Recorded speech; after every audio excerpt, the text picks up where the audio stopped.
Shubman Gill is going to be fit, especially playing in India. He's going to be a big factor. He's going to come in. But then in place of whom? Two players straight away come into my mind. One is KL Rahul, Akashdeep for Mohammad Siraj.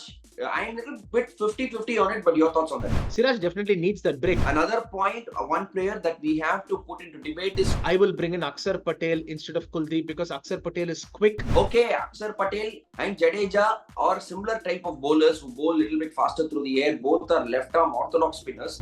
A must-win match in Pune for Team India. Magnificent catch. Just look at Badri now, diving into it. Lovely shot.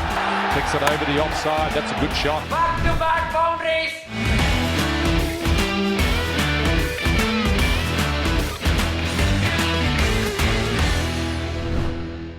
Hello and welcome to Cricket with Badri. It's another episode of Cric Debate. This video is presented to you by DIVO News.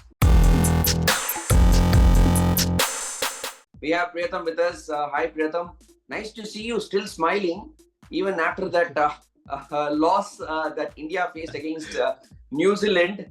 But India are known for comebacks and they are very good on home soil. But Priyatham, let me be honest, New Zealand has been kind of a nemesis for India, isn't it? The record against New Zealand is 3-1 compared to other countries. WTC final, we all remember. And they are playing in Pune as well. 2017, India lost against Australia in Pune. 2019, they came back and won against South Africa. So they have to play good cricket against New Zealand in the second test. Is it a must-win match? Absolutely a must-win match, Badri. And at the risk of repeating myself, I'll say I did tell you 1 week ago in our preview that New Zealand, don't take them lightly. And you basically said, no, India will win. But I'm saying New Zealand is always, they punch above their weight, and especially against India, they punch above their weight. This is an absolutely must-win game, and I'll tell you why. Because South Africa, as we speak, are on the way to a win in Bangladesh, which means South Africa out of nowhere are now coming into contention because after this Bangladesh series, they have 4 tests at home, Badri, against Pakistan, and we all know what Pakistan are right now, and Sri Lanka. Yeah. So 4 tests at home, which they will win. So if South Africa win these 6 tests, they have 1 foot in the WTC. So it is very, very important for India to win this series. Yeah, correctly, India have a win percentage of 68, which is pretty good. But then New Zealand are on 4th with a win percentage of 44 for the WTC rankings. If we talk about the remaining 2 tests will definitely put a lot of pressure. If India win, it will put a lot of pressure on Australia for the WTC ranking. So that is how it stands. So straight away, let's go into the combination that India have to put in place. Priyatham, Shubman Gill is going to be fit. He was not available for the first test. I think it's a big positive, big addition because Shubman Gill, I've always maintained that his best format is test. He's a complete player and he's a pretty good player of spin. Especially playing in India, he's going to be a big factor. He's going to come in. But then in place of whom? That is the big question. 2 players straight away come into my mind. One is KL Rahul. I have maintained that he is senior player, yes, but his form has dipped, Priyatham, quite a bit. Let me be honest. I know you like KL Rahul, but I'm just putting things in perspective. Another option is Sarfaraz Khan. Come on, let's be honest. He's playing good cricket, Priyatham. We have to give him an extra rope. I think Shubman Gill should come in place of KL Rahul. Your thoughts on that? Yeah, Shubman Gill, I mean, there's a no-brainer, Badri. His best formats, as far as I know, are, and I watched a hell of a lot of cricket, too much if you ask me, I think are tests and ODIs. Shubman Gill walks in, he cemented his number 3 place. He was the second highest run scorer against England after Jaiswal, had a century against Bangladesh. Shubman Gill, if fit, walks in, no doubt about it. At the expense of whom? Normally, you would give the senior pro a long rope, but I think Sarfaraz has not only broken the door, he's demolished the door and come in, right? And Sarfaraz has a Bradmanesque average of 70 odd in first class cricket. He has played on pitches like this, Badri. Sharp turner, slow turner, turner, low turner, whatever turner you want. He has played on turning wickets and rescued Mumbai from 50 for 4, 60 for 5, 80 for 6. So many times I've lost count. So Sarfaraz knows how to play on pitches like this, and most important thing is he's got fearlessness in his batting right now. He's not bothered with failure. Let's not forget the recent form. Last match he's got 100, brilliant knock from down and back. He brought Team India back. His partnership, like we mentioned with Virat Kohli, was very, very essential. You can't rule that out. I think he has earned his place, whereas KL Rahul has taken it a little bit for granted. Especially after that knee quadriceps injury, since KL Rahul has come, he's not performed up to his potential. This is a thing that we need to recognize. And another change I am looking at, or rather, I'm sure you will approve of this. Mohammad Siraj, does he still hold his place? Because we've seen his record. He's not been among the wickets. His average is very high. You mentioned in our last video that he needs a break. He looks tired. I mean, physically or not, we don't know, but mentally, emotionally, he looks a little bit jaded. Akashdeep for Mohammad Siraj, I'm a little bit 50-50 on it, but your thoughts on that? It's an absolute no-brainer, Badri, because you have a huge series coming up, and India can win on at home without people like Bumrah and Siraj to a certain extent. I'm not putting Bumrah and Siraj in the same league at all. Don't get me wrong. Siraj definitely needs that break because he played the New Zealand the Sri Lanka one day series, and he played the 2 tests against Bangladesh. He's played this New Zealand test. So he definitely needs a breather, a break before the BGT, because Siraj may have to play all 5 tests in the Border Gavaskar Trophy. So I would think you rest Siraj for 2 tests here, get him mentally ready, fresh, physically fit, and let him play the 5 tests in the BGT, because Siraj overseas is a different beast. Yeah. He bowls well. Right. Akashdeep's bowling is quite conducive to Indian pitches. So for me, it's a no-brainer. Akashdeep plays instead of Siraj. Yes, and he did really pretty well as well, Akashdeep, when he played that match. When he played against Bangladesh, he looked very impressive to me. His natural length is very, very good. And he has the ability to bowl long spells. He's the workhorse. Perfect complementary bowler for Jasprit Bumrah, I think, is Akashdeep. So Absolutely. Let's take a dive into the 11, Pritham. What would be the 11? Let's start with the openers. Rohit Sharma, Yashasvi will definitely be the openers. Followed by number 3. Gill, of course, Gill. Gill is the number 3 batsman. Yeah, no debate there. Shubman Gill will come at number 3. Number 4, of course, there is no debate. Virat Kohli will probably come at number 4. And number 5, Rishabh Pant. Number 5, if Rishabh Pant is fit, it's going to be Rishabh Pant.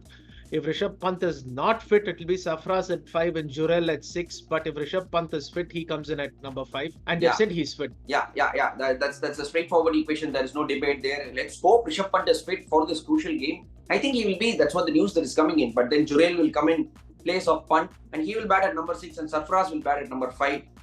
So the top 6 is there, and then Jadeja and Ashwin will complete the number 7 and number 8. Obviously, they are the best in the business, followed by Bumrah and Akashdeep, isn't it? This is the combination that I'll go with. Another point, one player that we have to put into debate is, will they go for a third seamer, or will they go for Kuldeep is the question. We have already discussed this on our channel. Kuldeep brings in an X factor of wrist spin, but then if the conditions are favorable towards seamer, will they think about a third seamer? I think whatever happens, Pune will not be a seamer-friendly wicket. It will be maybe for the first half. That is the nature of the Pune pitch. It is a black soil pitch, Badri. So it will not be like the Bangalore pitch or the Chennai pitch we saw against Bangladesh, or the Mumbai pitch, which you're going to see next in a couple of weeks' time. There is no way you play a third seamer in Pune. I will take it one step further. If it is going to be a slow, low turner, which is what I've been hearing in the news, I will bring in Akshar Patel instead of Kuldeep, because Akshar Patel is quick through the air, whereas Kuldeep is slower. If it's a slow, low turner, you need Akshar Patel because he releases the ball at a height, whereas Jadeja releases at a different height. You can say both are left-arm spinners, but they bring different dimensions. Yeah. Akshar brings a lot more of the LBW and bold into play, and we know about his batting. He's rescued you on so many times, and of course you can say, why do you need a batsman at 9 when you have all these people? But I think Akshar plays instead of Kuldeep if I were in charge of selection, but I don't think they will pick Akshar. Good option, Pritham, I think, because Akshar Patel, you can debate saying that, okay, Akshar Patel and Jadeja are similar type of bowlers who bowl a little bit faster through the air. Both are left-arm orthodox spinners, whereas Kuldeep is a left-arm leg spinner. But then Akshar brings in depth. But no batting depth is too much, isn't it?